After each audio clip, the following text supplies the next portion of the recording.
Hello, Mr. Burrell here. We're starting right off with Unit 8. We're talking about exponential and logarithmic functions. Specifically in this unit, we're talking about graphing exponential and logarithmic functions.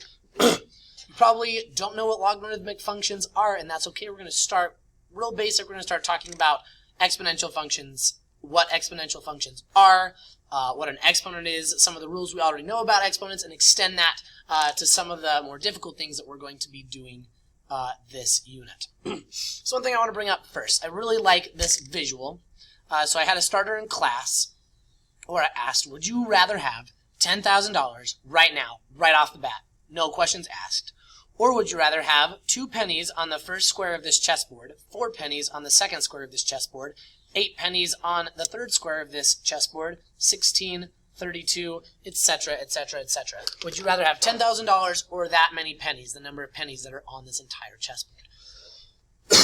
And at first glance, this doesn't seem like a whole lot of money. I don't want pennies, I want 10 grand. Boom, in my pocket, love it. But you start to notice as this continues to increase, it continues to double every time, you notice that it just keeps getting bigger and bigger, faster and faster. That number gets big really, really fast. And you notice that on the last square of this chessboard, the number of pennies that you have is 2 to the power of 64, because there are 64 squares on this chessboard.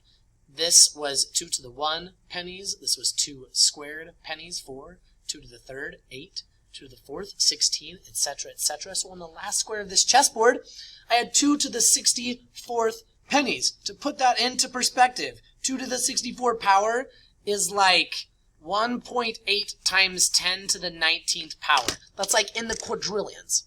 Quadrillions of pennies. Can you even imagine? The reason I bring this example is because this is an example of an exponential equation.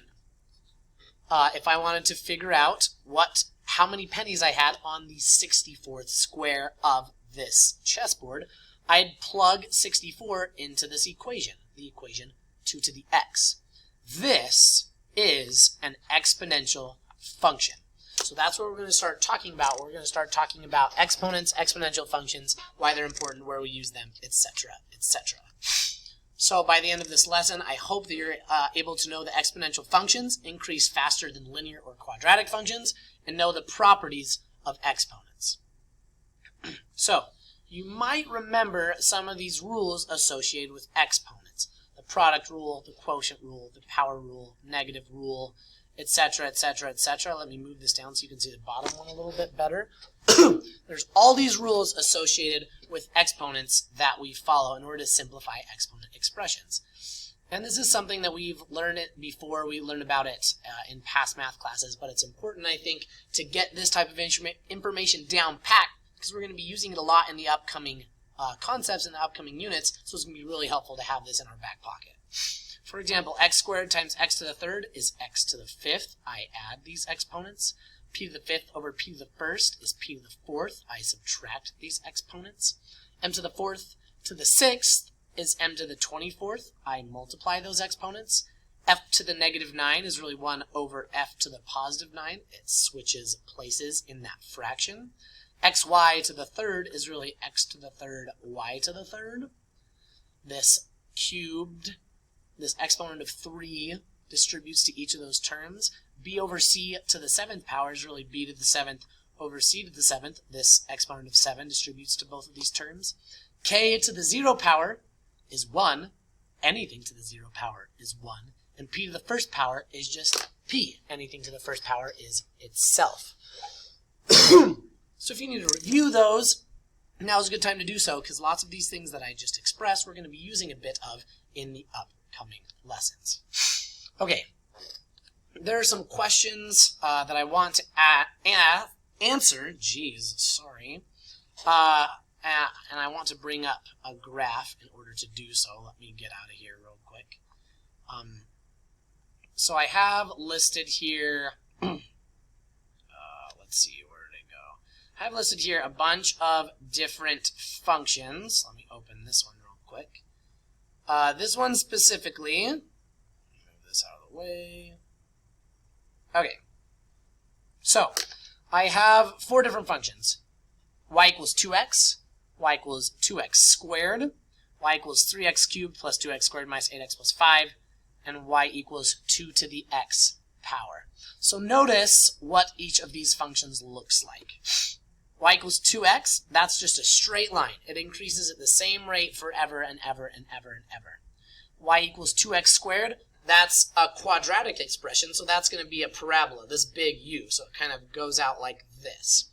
This expression right here, 3x cubed plus 2x squared minus 8x plus 5, that's this green one right here. That's a cubic function. It kind of goes on this rising roller coaster type situation. And then this last one is an exponential function, y equals 2 to the x power. Notice how fast it increases. It starts off really low and it just starts to skyrocket. So some of the questions that we were asking is which graph has the greatest y value at x equals 5? Which graph has the greatest y value at x equals 10? Which graph has the greatest y value at x equals 15? And which graph is increasing the fastest?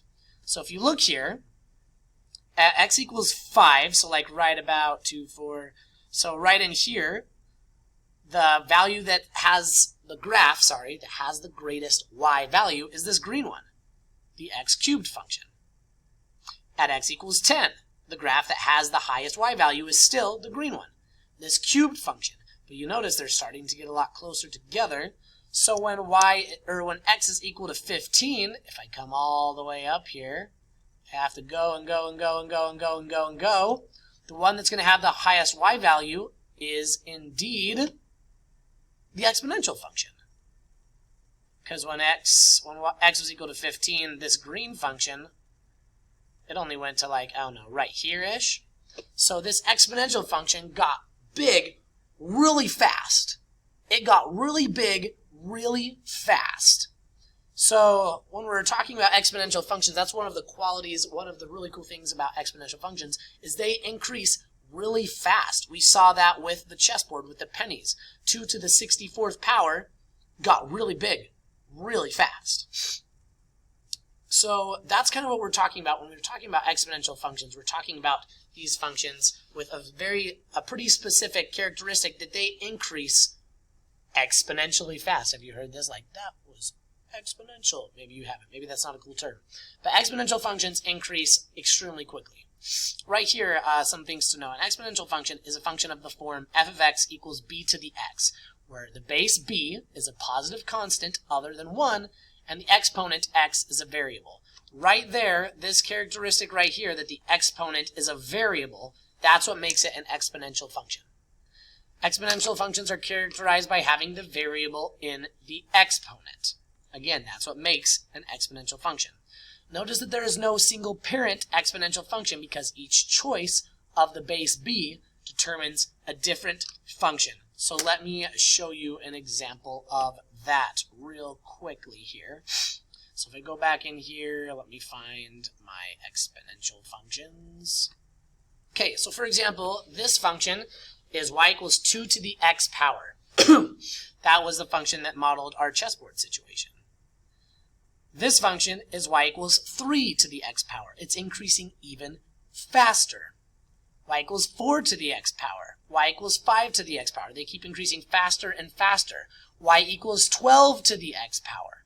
Y equals 100 to the x power. Look how fast those y values increase as I change the base of this exponential function. So again, that's one of the really cool things about exponential functions. So, you might be asking, Mr. Burrell, who cares? Why do I need to know this? Well, here I want to show you some of the examples of where you see exponential functions in the real world. For example, people that use models to model population growth, or radioactive decay if you go into something like statistics, or if you go into something like physics or chemistry or things like that. You talk a lot about exponential growth or exponential decay of radioactive materials, of other sorts of materials. And these aren't all of the examples, but one of the more specific examples that is really applicable when we talk about exponential functions is when we talk about interest rates on a loan or on like a mortgage or on an investment account.